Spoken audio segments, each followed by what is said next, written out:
Now, President Muhammadu Buhari declared that he had fulfilled the commitment he made to Nigerians in his May 29, 2015 inaugural address to frontally and courageously tackle Boko Haram terrorists and stabilize the country. He said through the help of God, his regime has been able to clear Boko Haram in the northeast. These are contained in a statement signed by the Special Advisor to the President on Media and Publicity, Femi Adesina, on Tuesday.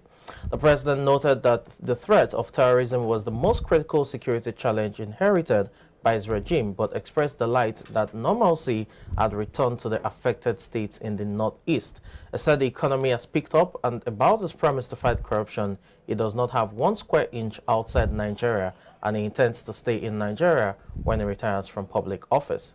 Now, join us to discuss this in terms of reacting to that statement is the political technocrat himself, Dr. Dayo Kayode. Good morning. Welcome to the show. Good morning, Samson. How are you today? I'm all right. And you? I'm fine. And I hope you guys are enjoying the electioneering activities happening in Nigeria.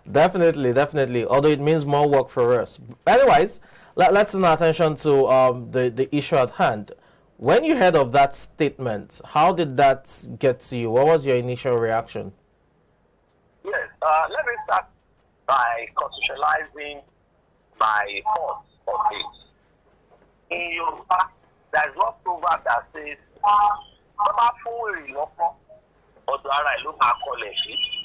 that is to say, if you give even a madman hope, he's going to till the ground towards himself.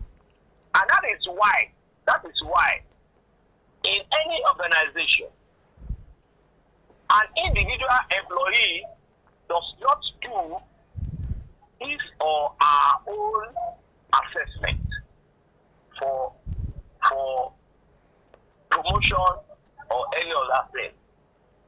That is why a candidate is never allowed to mark his or her examination.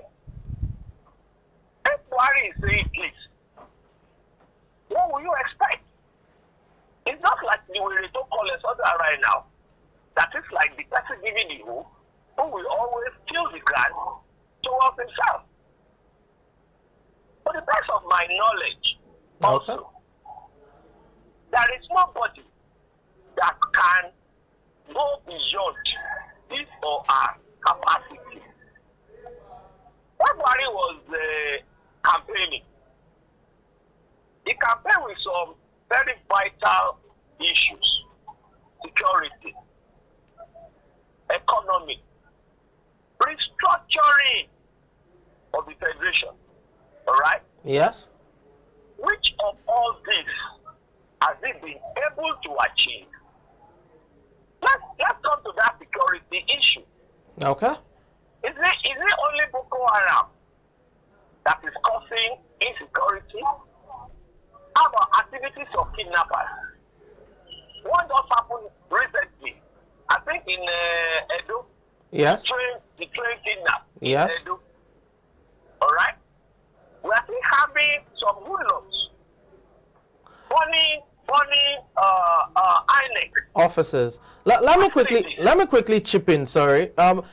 He said the insecurity challenges he inherited that he met on ground when he came to the office had to do with Boko Haram. The speed of kidnapping at the time was not as high as it is now. Neither was banditry in that sense across board. So, in terms of Boko Haram, which was what he inherited or met when he came on board, do you think that the administration of President Muhammadu Buhari has actually done a good job on that end? Well, he has done something. Okay. And the things he has done will only earn between 30 and 35%. Okay. Is that a pass mark? You see how people in the IDP camps. Yes. You see how people not going to their farm. But some are returning to their homes. In Borno State, for example, we have IDP camps, IDPs that have returned to their homes. What's the percentage? Well, at least quite a handful of them have returned, even if it's just 20-30%. And that's why I said he has done some things.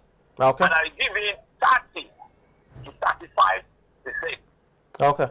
All right? Because he himself said it. That even though there are still some skirmishes here and there. Yes. All right? Those skirmishes, what are they doing there? And when you call it skirmishes, it's calling it skirmishes because he is the one involved. Okay. So what? Okay, I don't know whether you read the press release of INEC chairman, Professor Mahmoud. I did. I watched them live. As regards, and that was about 2 days ago. Yes. Also, as regards insecurity, trying to mark this coming election. Yes. All right. If Mahmoud has not seen anything like that, somebody of his stature, somebody of his political standing, and with the position he's even holding, with the amount of security reports that be getting to him every day, he wouldn't have said that. He appointed Mahmoud, and Mahmoud will never be in any way to discredit the president. Yes. He wouldn't be saying such a thing without facts and figures. So what I'm saying in essence is, yes, he bought to Kano Jet, no doubt about it. But do you know how many of our soldiers were recently, I think, kidnapped or killed in the last 1 week? I don't know whether you're also privy to that.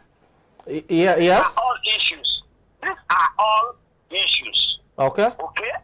It's so unfortunate that when I read a particular report about Borno State, we will find out that even most of those insecurity breaches we are having were things that were self-inflicted because of some dubious, unscrupulous, and selfish people who are trying to bring about insecurity to send people away, and then they will not be mining the resources that you have in such areas. Okay. All right? Yes. So these are issues that we Nigerians, especially those of us that want a secure Nigeria, are looking at, not as regards the mark that he is giving himself. Okay. He talked about this, economy inherited as well. From 2015 till now, the state of the economy at that time and now, do you think there's an improvement? Can you give him a pass mark? I will even ask you, what was the exchange rate when he came in? About 185. Okay. What is the exchange rate today? How much was the bag of rice when he came in? What's the price today? What's the price of the top price of petrol? What's the price today? Well, what is the per capita income of people? Well, let me quickly chip in. I'm sorry, let me just quickly chip in. The issue with juxtaposing times again has to do with the circumstances at the time. That those who tell you that you did not have the Russian-Ukrainian war at that time, then prior to 2015, Iran had not been brought back into the oil market or the business as it were, considering that it was in 2015 they signed that nuclear deal, that brought them back to the business of oil. So that those would also have, instances to tell you that what was the state of the oil markets globally in terms of oil boom, how much was it selling per dollar, how much is it now? There are variables that affect the economy as well. So putting all of that into consideration, do you think that this administration has relatively fared better than... I also want us to consider, I also want us to conceptualize this. Okay. If there is a problem, yes, an economic problem in a communication company, okay, how does that affect you? If your management have been proactive enough, that is, like in our government, this particular government to be precise, have been proactive enough. What has Ukraine and the Russian war got to do with us? It affects Africa's grains. Okay. I'm with you. I don't want you to disturb my thoughts on this. I'm sorry. Okay. Look at this. If we had been producing Yes. processing our crude oil, God giving crude oil in our nation. What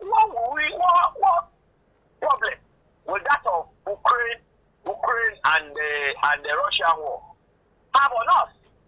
Because they say, look, because of Ukrainian and the Russian war, persons cannot move freely to bring a payment to Nigeria. What has that got to do with us? What has Ukrainian war with Russia got to do with our exchange rate? What has that got to do with our industries closing down because there is no diesel? Banks now working at 50% capacity. What has that got to do? What has that got to do with our educational institutions? Being closed down. What has that got to do with our health facilities? No, these are issues. So those people that are talking about that one, perhaps, okay, they are not looking at it in them. All right. What is it that we are bringing in from Ukraine and Russia? Wheat. Is wheat the only food that we eat in Nigeria? How about rice? How about beans? How about tomatoes? To what extent are we being able to have government influence in all of this? All right? Yes. How about youth empowerment and youth development? How has what problem has the Ukrainian war with Russia got to do with that? How about the COVID pandemic? How about what? How about COVID-19, the pandemic? Since when? Is it only Nigeria that COVID-19 has affected? Okay. Did it not affect them in other countries, even especially in Africa? What is happening in other African countries? Okay. Are the economy not picking? Are the economy not working? Why is it in Nigeria? Even look at Cameroon. Is Cameroon economy not working? Is Ghanaian economy not working? Niger Republic there. Is the economy not working? Well, we know in recent times Ghana has been through crisis. Why are we going on blaming them? When I read Femi Adesina's release talking about even corruption. What has COVID got to do with corruption? Has he been able to fight the corruption? Is it not during this tenure that we now find out that people are even storing in their pockets, in their various pockets, money that is good enough for us to service our budget for over 3.5 years? What has Ukraine and the Russia war got to do with that? What has COVID got to do with that? These are issues. Because when all this money are being withdrawn from our economy and then put in somebody else's economy and the money is not being turned around, what do you expect? No, what do you expect? We are just deceiving ourselves.